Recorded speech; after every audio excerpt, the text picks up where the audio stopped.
Hey, it's another day in paradise. So I have returned to the excavator. We finished everything there. We actually had to wait to work into the bobcat driver's schedule because he's very busy and only allocated us 2 days. So it's been about a week since we did everything else. Gotta let our pad settle a little bit. He's out here spreading the gravel and finalizing some other grading work. We didn't actually finish all this grading up here, so he's going to remove some of that dirt and get our driveway all finished today. So we're really excited. I'll try to get some video of this. I don't really want to get in his way, so and just let him go and be as efficient as he can be, but try to get some video of the side of it.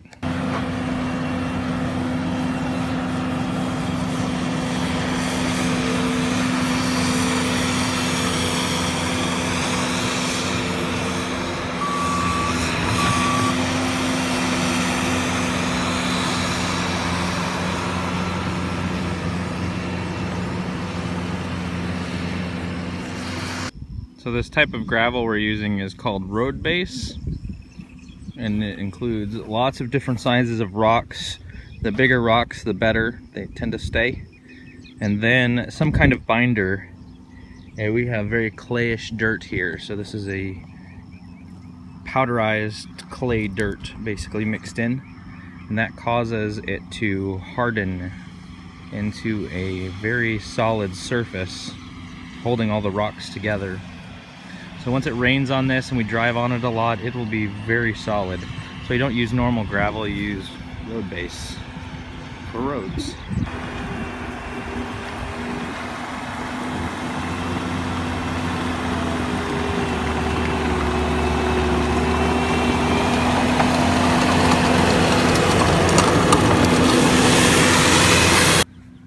We're going for about a 14-foot wide driveway, which is about as wide as it is here at this section.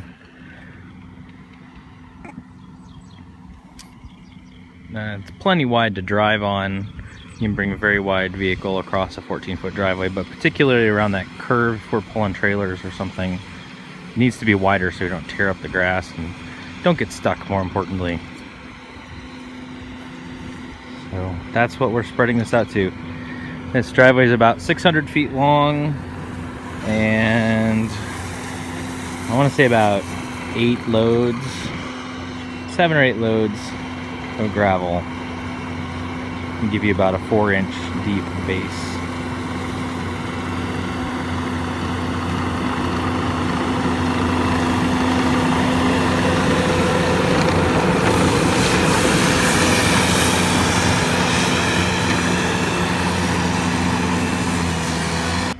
So this bucket is over the top of that junction box. There's a low voltage junction box underneath this that allows us to run low voltage cable all along here, connect into that major trunk pipe that goes that way. So the bucket's on top so we can find it again. You'll have to pull wire in it. So I intend to leave the bucket in the ground, just cut the top of it out and then put a lid or something on it.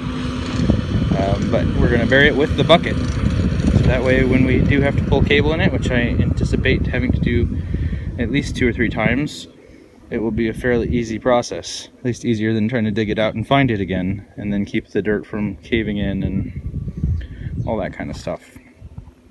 It's down, you know, probably 3 inches below the dirt, which is fine. I just don't want him to accidentally hit it when he's scraping the ground around here and drive over it or something.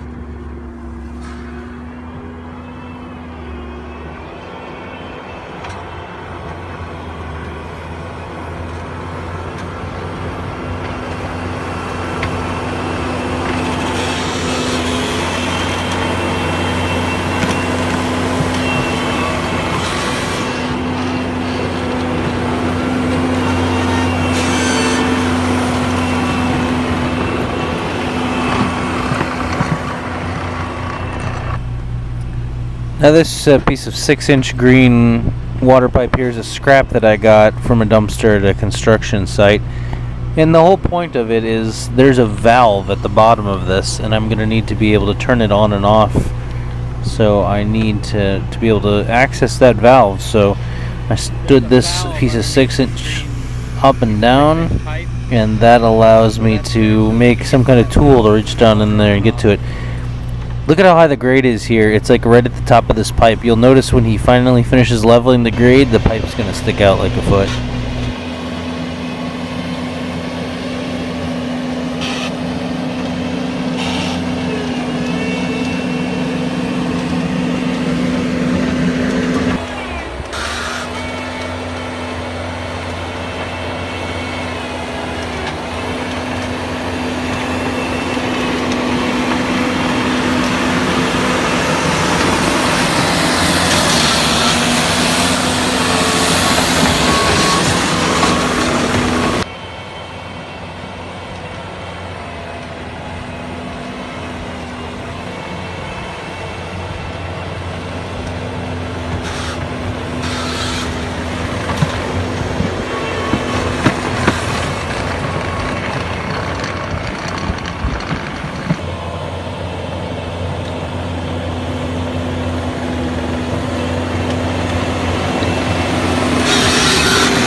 In hindsight, we probably should have gotten a bigger bobcat.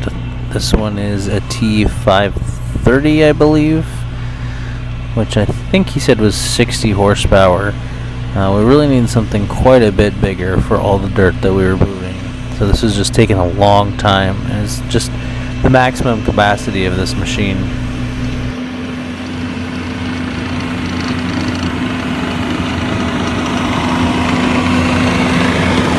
It's really cool to watch him maneuver around these pipes. He gets right up next to him without touching them. He can flick dirt on there exactly where he needs it to go. You can tell that having 20 years of experience doing this definitely pays off.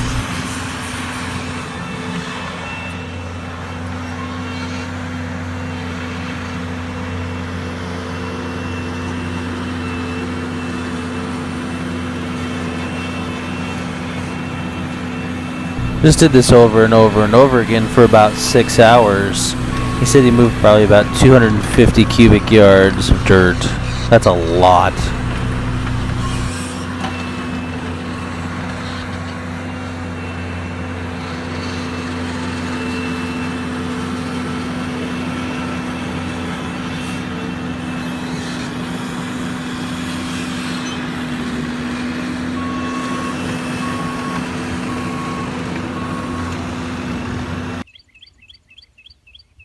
So this is all the grading work that was done today. He estimates he moved about 250 cubic yards of dirt from this hill over there for that pad. So he also feathered out this hill so it slopes a little nicer. And I don't know if you saw pictures before, if I can even find pictures before, but that green pipe was under the grade. And now it's sticking out probably a foot. So definitely lowered everything. But this is a few inches higher, so the water will still run off that way if we want it to, but extending out that way. I'll go get a video of the other side of it. So this is the other side. The grade is now level with the bottom of the container, and this does fall away a little bit over here. But as we go down this slope, it slopes off quite steep. So this is raised, I don't know, a lot. Probably 20 inches as opposed to that down there. So now the grade is more flat on this side. What we really wanted is to get this area here so that we could begin get all the plumbing put in. So I lifted these up a little bit here. They were attached to this originally, but I raised them so we can continue working underneath. I had to have them disconnected all day, so I couldn't really do anything that required power. But now we can actually get under it This is only super temporary. As soon as the barn goes up, then all the power will run through the barn. Right now I have this extension cord draped up here just so that we can function. Anyway, thanks for watching. If you like this video, a thumbs up is greatly appreciated. We also like to see your comments if you have any about suggestions, what we could do better, differently. Love to hear those. And subscribe to our channel if you'd like to see more content like this. We do an update pretty regularly on Fridays.